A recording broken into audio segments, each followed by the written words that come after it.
And President Biden and the First Lady are heading to Maui to meet with survivors and first responders today. Hawaii's governor says 85% of the devastated areas have now been searched, but 850 people are still unaccounted for. The president's trip comes as questions are growing about the response to the deadly fires and the lack of warning.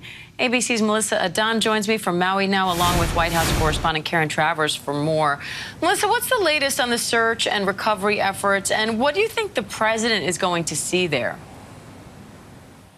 Definitely, Diane. First up, of course, so many people have so many questions because there's still that large number of folks that are unaccounted for. So many fearing that there are just so many more that did not survive. So that's something that's very, very critical, of course, as we're waiting for those updates from the search and recovery crews. Meantime, this weekend, I also traveled over to Lahaina. I met with even more survivors. I spoke with so many of them, saw some parts of the devastation that goes on for miles and miles. It's a beautiful scenic route to Lahaina for so many of you all that know this gorgeous island of Maui, and it is truly devastated. They have so much work when it comes to rebuilding, and that's something that we're expecting to see the president, the first lady, and the head of FEMA view this destruction and speak with the survivors, because there is so much work here to do on the ground. Diane. Karen, what's on the president's agenda for this visit?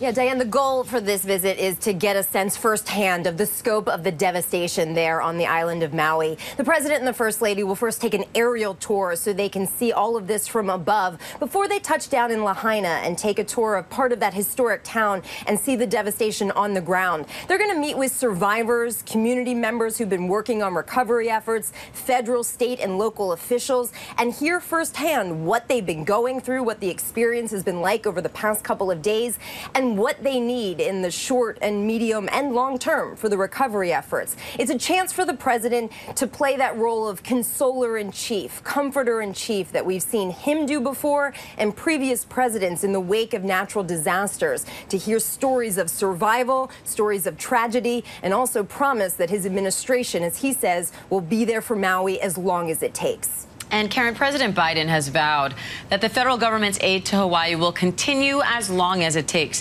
What does that aid look like, and how long are we talking? The president is going to deliver remarks today after he sees the damage on the ground and in the air. And in those remarks, he is expected to announce that there will be a federal coordinator for the recovery efforts, a top FEMA administrator, Bob Fenton, who the White House says has been on the ground in Maui since the fires started, somebody who knows the area well and is one of the top natural disaster recovery experts in the government. So he is somebody that will be the point person for this, and this will be something that the administration says shows that they are committed to helping for the long term. Melissa, questions are also growing about the response to the fires. What's the latest on that investigation? Definitely, Diane. So we're looking at we're nearing 2 weeks since these fires broke out. There was just so much concern as to where were the sirens, where was the emergency management response. Then over the weekend and on Friday, we had the head of Maui's emergency management agency resigning, citing health concerns. So that in itself, the Maui's emergency response team on critical scrutiny. Then you also have then from the officials here, from the mayors, from the governor, they've also said that they were going to have a review on how that response went. And then it's the Hawaiian Electric Company, the power lines that went down, the power lines that were ignited. There are now lawsuits against that too, as that's possibly an early trigger.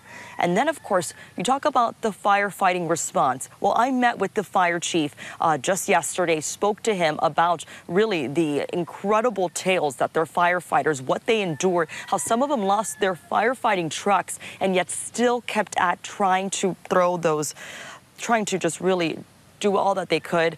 We did speak with him, and if you can have a listen. Yeah, certainly. There's always going to be people that say we should have done this or should have done that. The bottom line is our firefighters stuck in there through thick and thin that day. They evacuated hundreds of people, pushing them through the neighborhoods and saved some of the structures that were in the inundation zone, and then we're able to control it as it moved out to the edges. So there's no doubt our firefighters are heroes for this community. They worked so hard. They put their lives on the line that day, and they did not back down. So that, of course, is something that is so critical as well as to how those firefighters, the people in this community, tried so hard to respond, even though at one point the fire chief told me they ran out of water. They didn't have water coming out of their fire hydrants. So there's so many things. There is a third party doing an investigation, but there's a lot of things still in question here. Diane. Karen Travers, Melissa Adon, thank you.